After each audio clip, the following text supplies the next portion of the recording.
اسرائیل اور حماس میں گھمسان کی جنگ جاری ہے۔ اسرائیل کی جانب سے حماس کے جنگجوؤں کی آڑ میں نہتے فلسطینیوں کو نشانہ بنایا جا رہا ہے۔ اسرائیلی فوج نہتے فلسطینیوں پر حملہ کرتے ہیں تو حماس کی جانب سے ان پر بھرپور جوابی وار کیا جاتا ہے۔ حماس کے القسام بریگیڈ نے اسرائیلی جارحیت کا بھرپور جواب دیتے ہوئے یروشلم اور بیت المقدس کے درمیان قائم اسرائیلی فوجی چوکی تباہ کر دی، جس میں درجنوں صہیونی فوجی ہلاک اور زخمی ہو گئے۔ اسرائیل نے حماس کی جانب سے کیے گئے حملے کی تصدیق کر دی ہے، تاہم اپنے فوجیوں کی ہلاکتوں کو چھپاتے ہوئے اس پر بات کرنے سے گریز کیا۔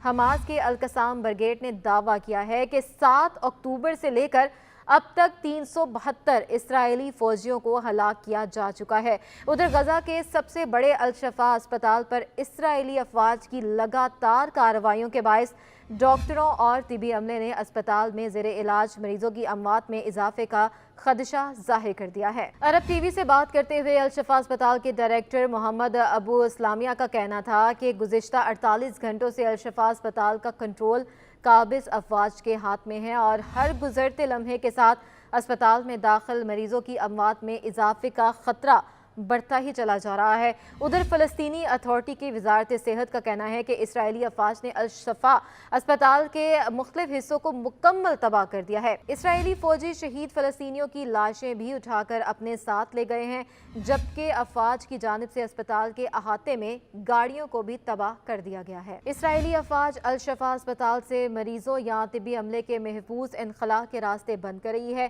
فلسطینی وزارت صحت کے مطابق الشفا اسپتال میں پانی، کھانا اور اسپتال میں داخل بچوں کے لیے دودھ کی شدید ترین قلت پیدا ہو گئی ہے۔ اسپتال پر اسرائیلی بمباری سے کم از کم 7,000 افراد پناہ گاہ سے بھی محروم ہو گئے ہیں۔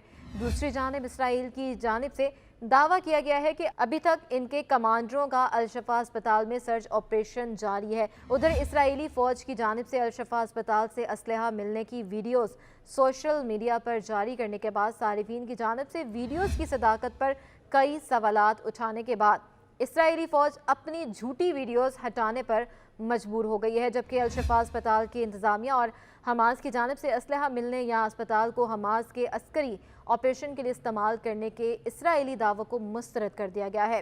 اسرائیلی افواج کی جانب سے الشفا اسپتال پر حملوں سے متعلق ہیومن رائٹس واچ کی جانب سے ایک بار پھر اسرائیل کو خبردار کیا گیا ہے کہ اسپتالوں کو بین الاقوامی انسانی قوانین کے تحت تحفظ حاصل ہوتا ہے۔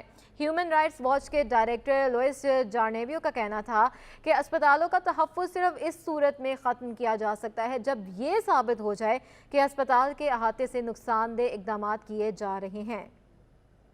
ادھر غزہ کا انڈونیشیا اسپتال مکمل غیر فعال ہونے کی وجہ سے مریضوں کا علاج کرنا ناممکن ہو گیا ہے۔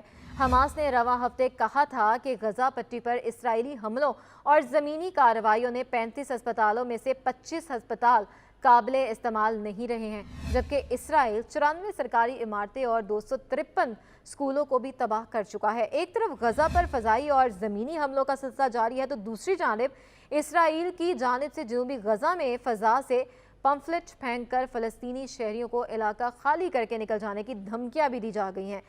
انسانی حقوق کی عالمی تنظیموں کی جانب سے غزہ پر اسرائیل کے حملوں سے متعلق بارہا انتباہ جاری کیے گئے تھے کہ حماس کے خلاف اسرائیلی کارروائیوں کی آڑ میں جان بوجھ کر سویلینز کو نشانہ بنایا جا رہا ہے۔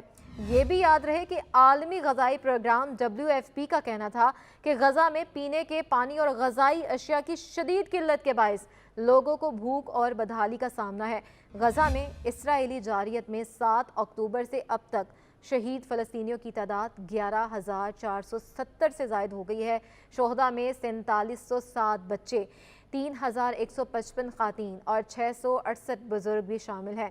اس عرصے میں 29,000 سے زائد افراد زخمی ہو چکے ہیں، جبکہ 3,640 شہری بشمول 1,770 بچے گمشدہ ہیں، جن کے بارے میں خیال کیا جا رہا ہے کہ وہ عمارت کے ملبے تلے پھنسے ہوں۔